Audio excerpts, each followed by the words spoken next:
Austatud ekstsellents, daamid ja härrad. Mul on hea meel olnud täna siin terve päev kuulata neid ettekandeid. Ja kui mulle see palve esitati täna rääkida, siis ma tükk aega mõtlesin, et kuidas ma oskaksin midagi rääkida Euroopa hingest, sest see, millega ma tegelen, on pigem selline reaalteadustesse kalduv kui psühholoogiasse.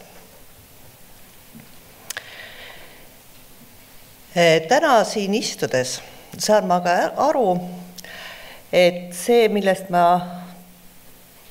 tahan teile vaid sellist pealispindset ülevaadet anda, tegelikult ongi see vastus sellele küsimusele, mida me täna siin otsime. Ehk see vastus on Euroopa sees, Euroopas endas ja kõiges selles, mida me täna näeme. Me ainult peame oskama seda tunnetada, mõtestada ja kõik need võimalused, mida meile annab tänane areng, aru saama, et selles peituvad ka kõik need piirangud, millega me täpselt samamoodi peame arvestama. Ja just nende võimaluste ja piirangute vahekorras peitub see vastus, kuidas me hakkama saame, olgu indiviidina, rahvana, Euroopana. Kuid tahan just öelda, et vastus on Euroopas ja seda tuleb otsida Euroopast. Sest siit saab alguse moderniseerumine ja kuigi ma räägin rahvastikuprotsesside moderniseerumisest, siis just seesama, mis toimub rahvastikuga, oma väga kindlate seaduspärasuste alusel loob need eeldused, miks mõni räägib nii-öelda läänest, kuid tegelikult on see lääne pool Ingeri ja Dresdi linna joont asuv ala, kus esmaselt said ilmsiks need moderniseerumisele viitavad asjaolud, mida me täna ootame ja püüame leida vastuseid, kust tuleb see innovatsioon, mida me tõepoolest vajame, et edasi minna. Ja kahjuks ei saa ma seda, mida ma siin slaidil kirjutan, näidata teile järgmise pildina, sest Euroopas on praktiliselt ainult üks riik, kus saaks korralikult neid andmeid esitada ja see on Rootsi. Oleks ka teine riik, Eesti, aga meil oli vahepeal katkestusperiood, mistõttu saan teile näidata vaid 100 aastat, mis võib-olla vaatab ka tulevikku. Ja meie võimalused ja piirangud on täpselt selles. Siit tuleb see areng, mis meid on tänasesse seisu viinud, koos kahe protsessi, mis annab aluse igale rahvastikule, sündimuse ja suremuse koosmõjus. Ja ma olen siia toonud Eesti alati kõrvale, et me näeme, et Eesti eristub just viimaste eelmise 50 aasta vaates, kuid see ei tähenda, et järgmise 50 aasta vaates ei võiks me jõuda teisele tasemele. Mitte üksnes sündimus ja suremus ei ole need, mis aitavad tänast elu kujundada. Väga olulised muutused toimuvad moderniseerumise käigus ka peremoodustuses. Ja need muutused on universaalsed, vaid Euroopa läbib neid esimesena ja sellega ka tunnetab kõiki neid muutusi esimesena. Me teame, et peaaegu 2 sajandit seda moderniseerumist vedas niinimetatud maltuslik abielu ehk hiline abiellumine ja väga kõrge vallalisusmäär. See muutus teatud kümnenditeks vahepeal ja asendub tänapäevases maailmas uute perevormide ja hilise abiellumiseaga. Ning seda kõige ilmekamalt iseloomustab abieluväliste sündide osakaal, mis ei tähenda, et need lapsed sünniksid kooselude väliselt, aga kuna jällegi me Euroopas ei ole õppinud defineerima tänast maailma temale kohaste terminitega, siis me kasutame tegelikult eelmise sajandi terminid, võib-olla isegi sajandi taguseid terminid selleks.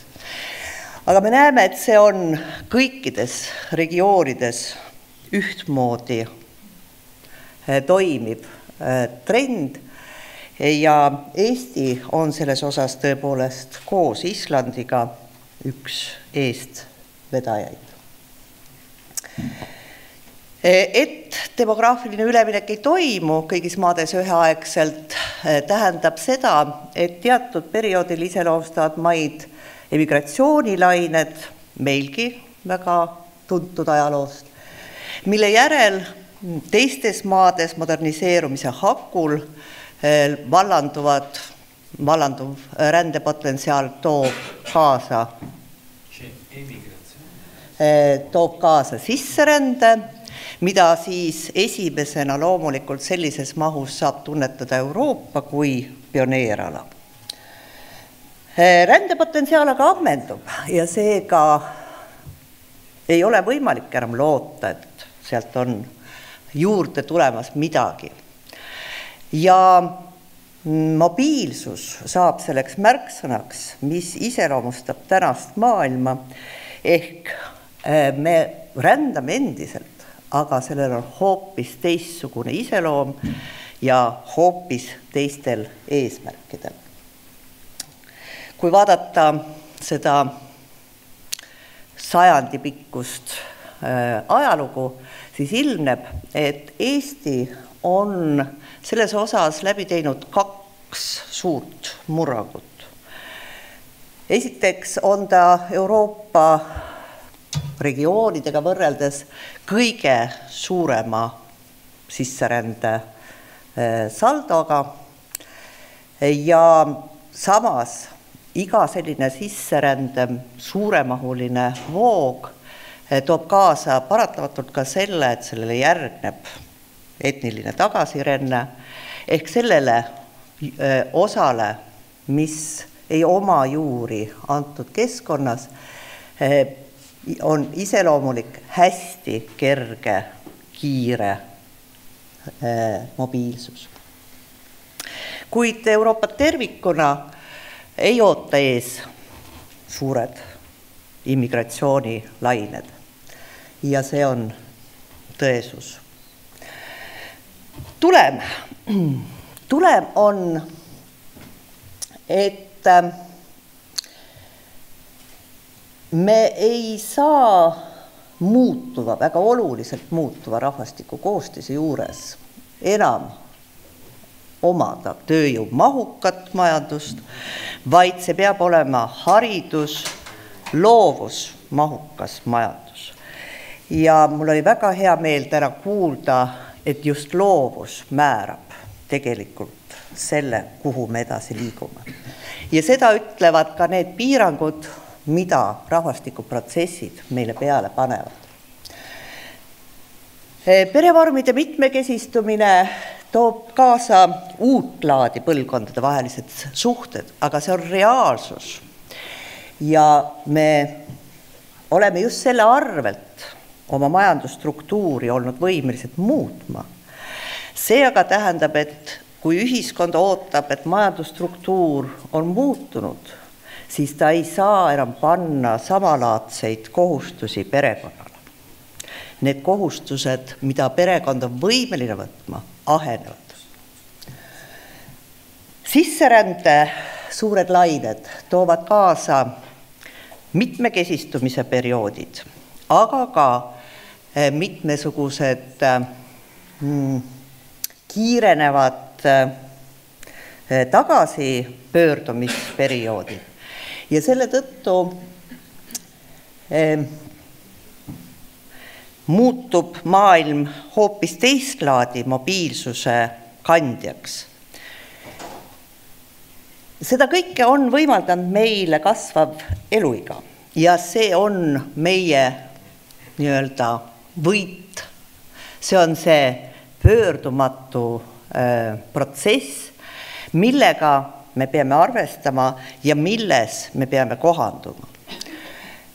Ja et mitte teie aega üle raisata, püüan jõuda selleni, mida see kokkuvõttes tähendab. See, et meil on oluliselt pikenenud haridustee, on tegelikult tänu ju pikale elueale.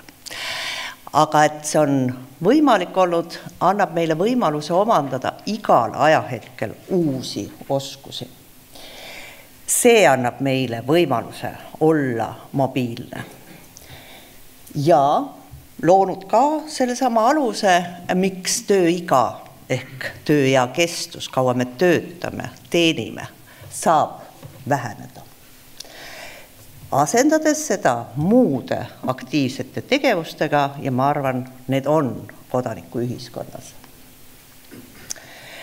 Seesama muutus on asendanud tasuta töö, tasulise tööga. Ja luues selle kaudu uue kvaliteedi, kuid seades samaaegselt tõepoolest piirangud nendele võimalustele, mis on pereringis. Loonud aluse efektiivseks taasteks, kuid see kõik nõuab sihitud visiooni. Mitmekesistumise perioodid vahelduvad sarnastumise perioodidega, kuid nad kõik püüdlevad ühe ja sama asja peale luua uut moodi tasakaal. Ning see eesmärk on ühiskond kõigi jaoks. Tänan teid tähelepanu eest.